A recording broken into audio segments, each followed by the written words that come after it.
On this episode, we talk with a state delegate about a new sidewalk in Kensington, Maryland. Then we talk with Rick Steves about walking in Europe. We look at bicycle access to the University of North Carolina in Charlotte. Finally, Transportation Secretary Ray LaHood speaks at the National Bike Summit in Washington. Stay tuned. We're in Kensington, Maryland, talking with Al Carr.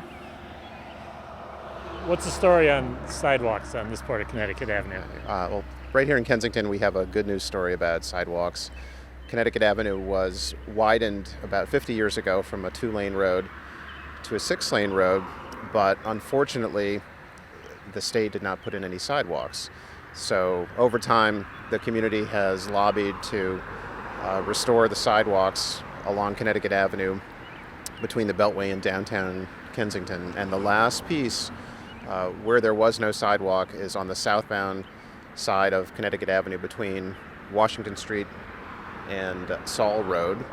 And it was a bit of a challenge because you had some steep grades involved, so the state had to actually build some retaining walls. But there was a great need for it. Now that the sidewalk is built, we see people using it all the time. Moms with strollers, people on bikes, people getting to school. So there was definitely a demand for the sidewalk. What did it take to get that built? I know, technically it was a little bit of a challenge because of retaining walls, but what process did you have to go through for the community to see something like that accomplished? Yeah, so to get the sidewalk built, it took a lot of lobbying of the local officials. You had 2 municipalities involved, the county as well as the state, in drawing their attention to the problem to say, hey, we have a great need for a sidewalk here. We have places of worship, we have bus stops, we have commercial businesses only a few blocks away, and that this would be a great benefit to the community to put in the sidewalk where there was none.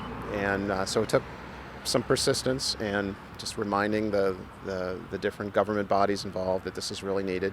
But it's finally paid off, and we have a sidewalk now. And on that side of the street, you've got a tight right-of-way, you've got steep slopes. They had to put the sidewalk right at the curb. What about this sidewalk we're standing on right here? Sure. So we're standing on the northbound side of Connecticut Avenue. And the original sidewalk here was 4 feet wide. It was placed right against the curb. And as part of the bigger project, after they did the new southbound sidewalk, they came back to the northbound side to widen the existing sidewalks from 4 feet to 5 feet. Now, fortunately, on this property, the property had been subdivided about 10 years ago, so there was about an extra 10 feet of right-of-way that had been granted. So there was an opportunity to actually, instead of rebuilding the sidewalk in place along the curb, to push it back behind a wide grassy planting strip. So now it'll be much more comfortable for people to walk and feel safe. Now, what's the policy on having a planting strip when you're putting a sidewalk in, if there's space? Is it automatically done, or does something have to happen to push it along? Right. So it's the state and the county's policy to build sidewalks that are 5 feet wide and to push them back behind a grassy planting strip. But when they're redoing sidewalks, they don't always have the time to research how much right-of-way is available. So sometimes they just sort of make assumptions and rebuild it. So in this case, we had to remind them that they had an extra 10 feet and they were able to push it back versus just building it in place. And you're a delegate in the state legislature. What sort of issues do you deal with there that might affect pedestrians? Sure. So I'm a member of the House Environmental Matters Committee, and we have jurisdiction over transportation policy. So anything related to transportation policy goes through my committee, so I get to see many, many different proposals that have to do with traffic safety, bike safety, pedestrian safety. The big win this year was to toughen the law regarding driving while talking on a cell phone. Uh, the original law that we passed a few years ago made that a secondary offense, so that you couldn't be stopped for talking on a cell phone. You could only be stopped if you were doing something else illegal that was a primary offense. But now we've made it a primary offense. So if you're distracted and you're driving, you're talking on a cell phone in Maryland, you can be stopped and you can get a ticket for that. So that's going to make everyone safer. You know, what is the role of the state government in creating walkable places as opposed to what the county needs to do or some of the local jurisdictions? Sure. Well, the state has a huge role. Main reason is because most of the major roads in Montgomery County and in other parts of the states are state roads. If it has a number after it, like Connecticut Avenue, Route 185, it's a state road. So the state does have responsibility for the design, the engineering, and when roads are rebuilt, they have a responsibility to make sure that they accommodate all users, not just drivers, but bicyclists and pedestrians too.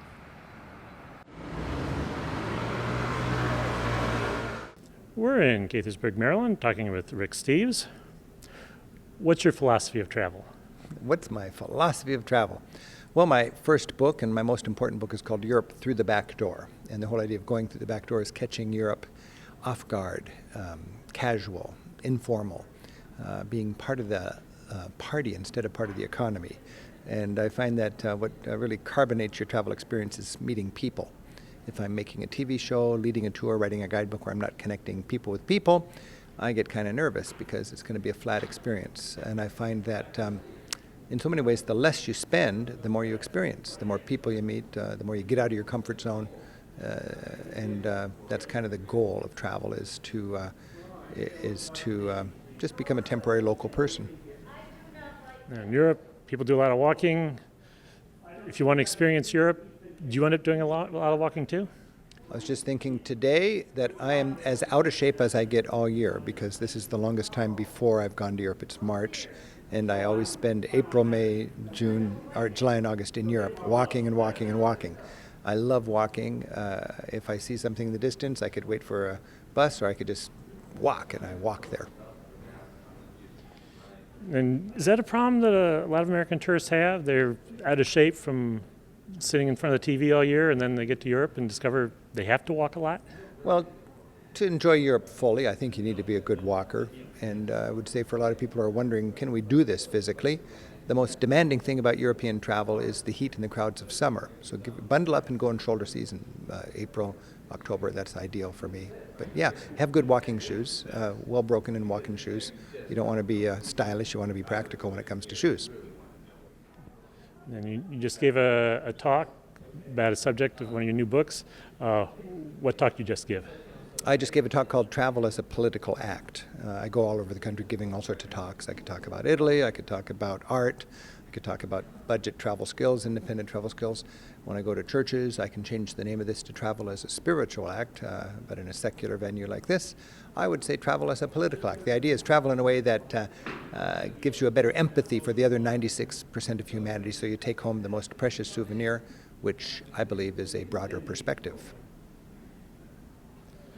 And is out there walking the streets, visiting the local shops, visiting local people, so walking could be part of that too. You know, I guess the big danger is if you're going with your friends in a rental car, you have the danger of having this air-conditioned, climate-controlled, tinted window bubble of America. You got your Coke, you got your American friends, you got your favorite playlist. That's not really connecting with Europe. I'd rather go on a bus or on a train. Do you find the transportation options are a little more balanced getting around Europe? Oh, many people. I got many friends in Europe that never get around to learning how to drive. It's not because they're making an environmental or political statement. They just don't take time to learn how to drive. You don't need to. Public transportation is so darn good in Europe. You just swing from vine to vine like Tarzan in some utopian traveler's jungle. After dinner, where would be your favorite stroll in Europe? Well, anywhere in Europe, I like to get out and do the passeggiata, the paseo. In Italy, they call it the vasca, doing the laps, going back and forth. Whether it's before dinner or after dinner, it's really important to be out in the magic hours when the sun is down, the lights are low, there's a warmth out, people are out. It's a multi-generational scene. Salamanca is the greatest square in Spain, and I love sitting or just making the scene in Salamanca, where traditionally the boys go clockwise, the girls go counterclockwise, everybody checks everybody out. The old ladies are upstairs looking out their windows, looking down at the young girls and disgusted at how trashy they're dressing this year. It's just a fun scene, and you can make the scene after people are done shopping and sightseeing and working, just out and about with the locals. We're in Charlotte, North Carolina, talking with Ray Atkinson, who's a student at UNC Charlotte. He's also president of the Cyclist Club. What is the Cyclist Club? It's an advocacy group for cycling needs on campus. We're not a racing team. There's other groups on campus that do racing, but we support getting more bikers on campus, increasing the bicycle mode share, and making it safer and more convenient to bike to campus. What is it like for cyclists on campus? It's definitely a challenge sometimes. We're surrounded by 4-lane highways on each direction. We're trying to increase the bike parking on campus, and it's just trying to deal with all the cars who come in on campus that are trying to find parking spaces. Car drivers are not exactly happy when they have to share the road with bicyclists, so it makes a challenge there as well. Where are we standing here? We're standing near the entrance to UNC Charlotte along the Mile Creek Greenway and at the entrance to the Toba Creek Greenway. Would this be a route you'd see many students on? Yes, especially from the north side of campus, because the Greenway goes about 10 to 15 miles north of here. Yeah. So what's the story on this bridge behind us? The bridge behind us, within the next year or so, the Montgomery County is planning on closing it down to do construction for the Blue Line extension. And so this greenway behind us will not be able to be used to cross into campus. You can use the north side of it, but the south side you can't access going through the tunnel. So there's trying to find pedestrian and bicycle crossings since people do use this route. There's limited crossing points. There's one just north of here at the light. It has a pedestrian signal, no crosswalks, and there's no sidewalks going north or south along Tryon Street.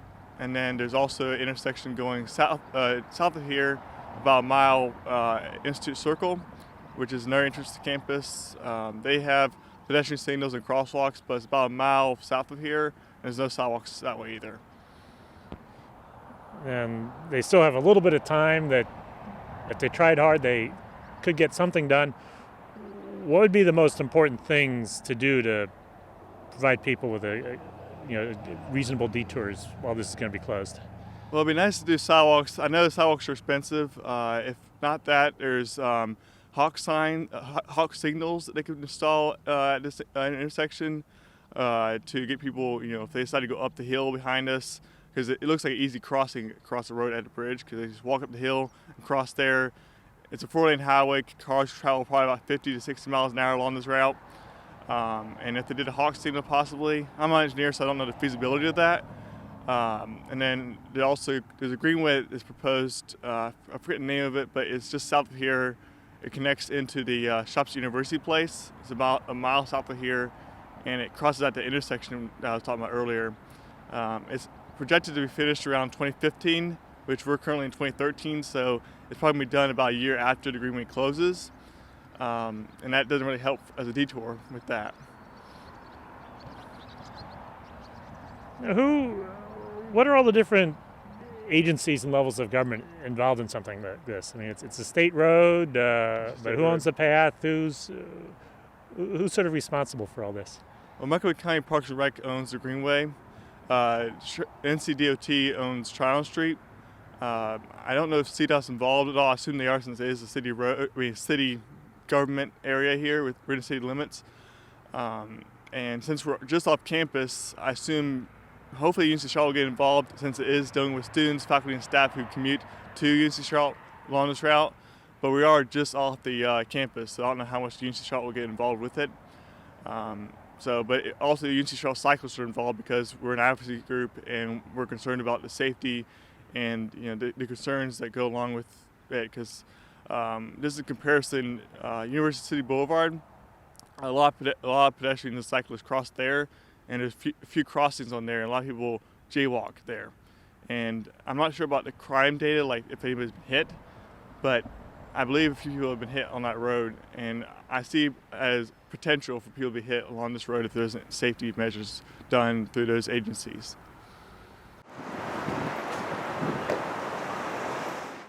Well, Andy, thank you, and thanks to all of you. I asked Andy how many years ago he came, when the first bike summit was. It was 13 years ago.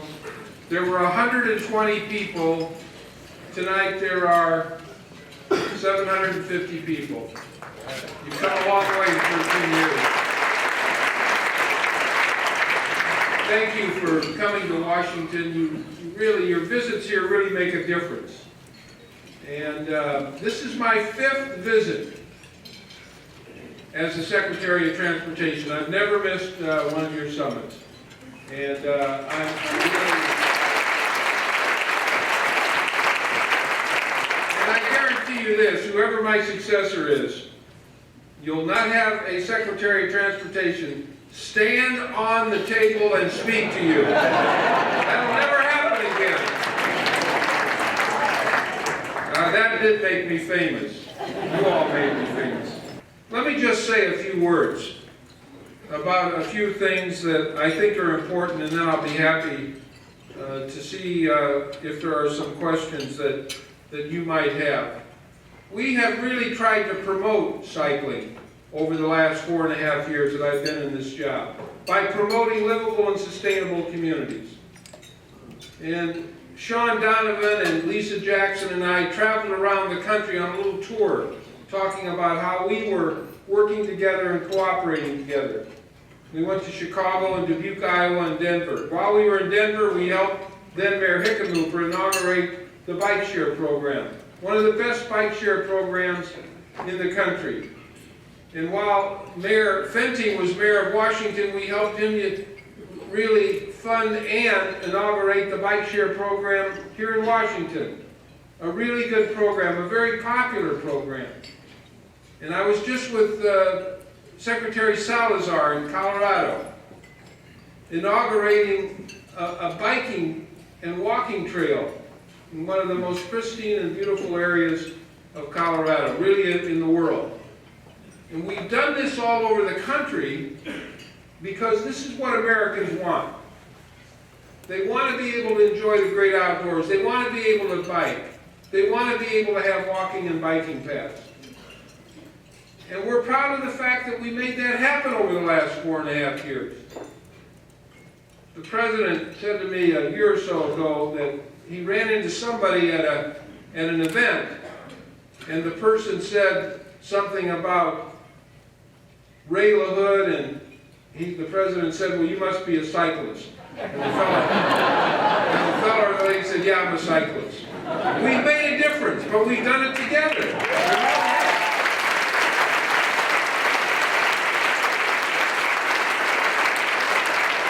And the development of bike share programs, the development of walking and biking paths, the development of really cycling has been a part of your vision. We need to continue the momentum. We can't let up. I know that many of you are going to be visiting your members of Congress, both your Congress people and your senators. We need to talk about your passion and why this is important, and why now that there are communities all over America getting into bike share programs, getting into walking and biking paths. You've all been the leaders in that. You deserve the credit for it, for helping communities really take off. You've been way ahead of the politicians, not way ahead of Earl, but way ahead of most politicians. You really have been. And it's been a great honor for 4.5 years to be a part of an administration that shares your vision and takes your lead and has become a part of a country that really considers cycling and walking and all of these activities very, very important. We have been proud supporters of bike share, providing over $5 million through our FDA Bus Livability and Transit Parks program to help cities build bike share systems that link up to public transportation. And our very own Capital Bike Share celebrated its second anniversary in September and served over 3 million riders. Think of that. 3 million, right here in Washington, D.C.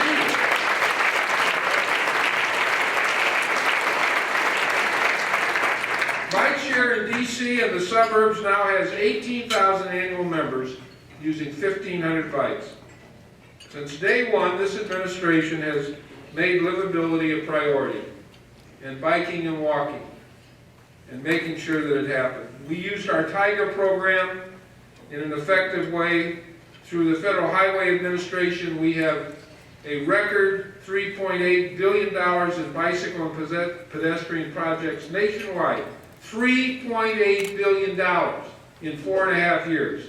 We are very proud of that. We wouldn't have done it without all of you. Under Tiger, we awarded nearly $130 million specifically for bike and pedestrian projects. In Houston, we helped fund a project that will eliminate gaps in the bike grid and provide travelers a great alternative to sitting in traffic. In Northwest Arkansas, yes, in Arkansas. Anybody from Arkansas? Yeah, well, you know. We broke ground on the last section of the Razorback Regional Greenway Parkway. This bicycle and pedestrian network serves as a model for how livability promotes economic development. In Dubuque, Iowa, we celebrated the completion of the historic Millwork District. In Dubuque, Iowa, IBM moved 1,500, what I call young people, between 25 and 40, into the community. They took an old Penny's building in downtown Dubuque, they fixed it up, and I asked the CEO one time when I met him, why did you pick Dubuque? Easy answer, he said, the most livable community, one of the most livable communities in America. And for what we did with our investments in an old millwork area, where we fixed up buildings, HUD came in and provided affordable housing, we fixed up streets, IBM moved these people in. This is economic development. This is opportunity. And it's being done all over America. Let me just say that one of our priorities over the last 4.5 years has been safety. Many of you know about that. We've really promoted distracted driving. And you know what a menace it is. And you shouldn't be doing it. I don't have to tell anybody in this room that you can't text and ride a bike. But you also can't text and drive a car. And many people think they can do it. They can't. But our work isn't finished. In 2011, this is what I want to emphasize tonight. In 2011, bicyclist deaths increased by nearly 9%. We have to do better. We can do better. All of us must be vigilant when it comes to safety, whether it's in our car, on a bike, or on foot. We also need to continue to invest in modern infrastructure that takes bikes into consideration. And we need to develop new standards to help us build that infrastructure. And we're going to address this. We need your help on this. We're going to address bicycle safety head on. We're going to pull from all of our resources to solve our safety challenges. Our policy experts, our researchers at NHTSA, which is a great safety organization, our engineers and the Federal Highway Administration are all working together. More importantly, we want to be sure that the cyclist community is behind us. And as a part of our ongoing efforts, we will partner with the cycling community, all of you, to hold 2 bike safety summits this spring. We want to do the first one in April. We want to really highlight bicycle safety, and we believe by holding a summit, gathering all the experts together, and make sure that communities understand that you need bike lanes, you need to protect cyclists, you need to make sure they're safe while they're bicycling, and we need to really highlight that. So we want your help on this. We believe bicycle safety has to be one of our top priorities. It will be, and we look to all of you to be helpful.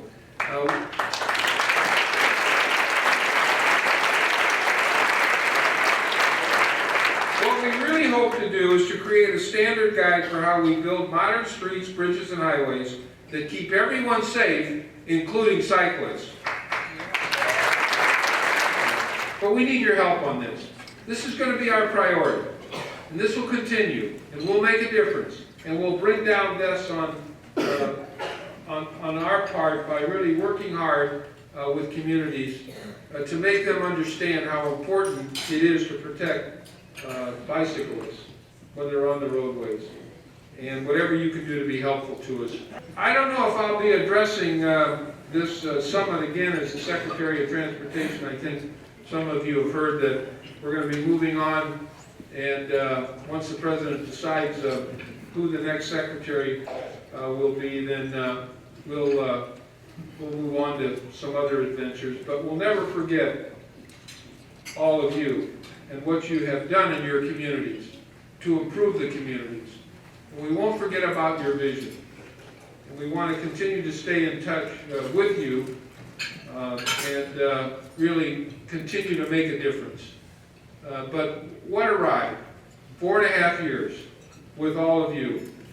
And you've made a great difference. You really have. And we appreciate the partnerships that we've had with so many of you in your communities and what you've done to improve your communities, not only for yourselves, but for the next generation. I talk a lot about the next generation and the next generation of transportation. You have promoted the next generation of transportation. Kathy and I have 10 grandchildren, and I think this Christmas we bought, 4 bikes. It just about broke us. four new bikes for our grandchildren. And the look on their face on Christmas Eve when they saw that new bike, you just can't capture it. It's magnificent. And to teach children at a young age about cycling and about safety and about good health and the good health that comes from cycling, it's extraordinary. So we've had a great ride together. I've appreciated all of what you have done, and I hope we can stay in touch and keep the momentum moving. Thank you very much. Visit us on the internet at www.pedestrians.org.